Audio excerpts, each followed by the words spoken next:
Hai, kembali lagi di narasi Khatulistiwa. Kali ini kita akan mendengarkan cerita misteri dengan judul Rumah yang Menulis Namaku. Ada rumah di ujung jalan Khatulistiwa lama yang tidak pernah benar-benar kosong sebenarnya. Orang-orang bilang rumah itu tak berhantu. Ia hanya mengingat. Dan malam ketika kembali ke kota ini, aku merasa rumah itu menyebut namaku.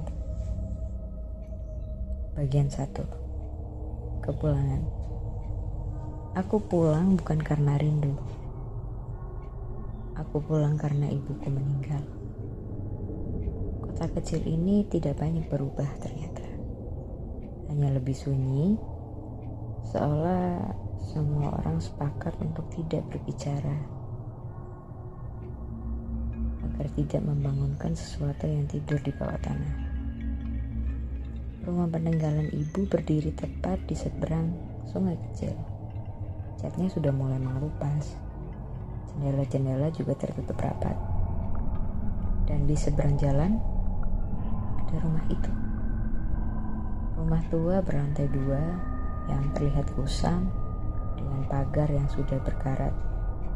Tak ada lampu, tak ada suara, tapi aku tidak tahu kenapa rasanya rumah itu seperti menatapku. Tapi aku mengabaikannya. Setidaknya aku mencoba. Bagian 2. Suara di malam pertama. Malam pertama di rumah ibu, aku terbangun pukul 2.17 pagi. Ada suara, bukan langkah kaki, bukan pintu. Seperti pensil yang sedang menulis di kertas. Aku bangkit dan menahan napas. Suara itu datang dari luar rumah. Dari seberang jalan, rumah tua itu. Aku membuka tirai sedikit. Gelap, tapi di lantai atas rumahku ada satu jendela yang bercahaya redup. Dan aku yakin ada seseorang yang sedang menulis. Bagian 3. Buku tamu. Keesokan paginya, aku bertanya pada Pak Arman, tetangga sebelah rumah. Rumah seberang itu milik siapa, Pak? Pak Arman terdiam terlalu lama. Rumah itu tidak pernah punya pemilik tetap.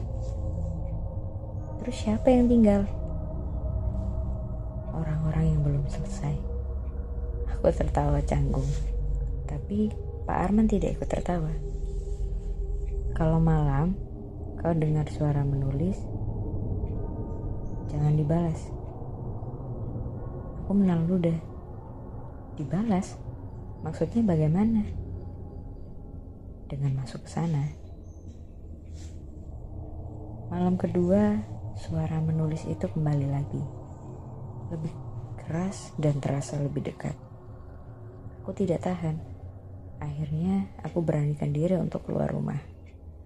Udara malam dingin dan berat. Setiap langkah ke arah rumah itu terasa salah. Tiba-tiba pintu pagarnya terbuka dengan sendirinya. Di ruang tamu, dindingnya penuh tulisan, nama-nama, ratusan, sebagian dicoret, sebagian dilingkari. Dan di tengah dinding, aku melihat namaku, Raka. Masih basah, seolah baru saja ditulis. Aku naik ke lantai 2. Di sana ada sebuah meja dan sebuah buku besar yang terbuka. Tiap halaman berisi cerita pendek tentang orang-orang di kota ini, tentang rahasia mereka, tentang penyelesaian mereka. Aku membuka halaman terakhir. Itu ceritaku tentang kepergianku 10 tahun lalu, tentang ayah yang mati sendirian, dan tentang ibu yang menunggu sampai akhir. dan kalimat terakhir belum selesai. Tinta masih menetes. Akhir ceritamu belum tentukan. Suara itu datang dari belakang.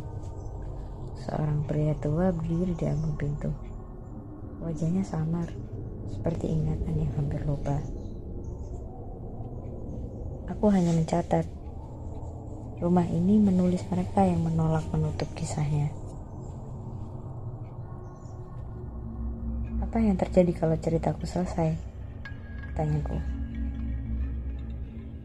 Pria itu tersenyum tipis. Kau akan tinggal. Aku kembali ke meja, membaca kalimat terakhir yang kosong. Aku sadar sesuatu. Rumah ini tidak memaksa. Ia hanya menunggu. Aku mengambil pena dan menulis sendiri akhir ceritaku. Tentang memaafkan, tentang tinggal, dan tentang menerima. Tinta berhenti menetes, dan lampu padam. Pagi harinya, rumah itu kosong kembali.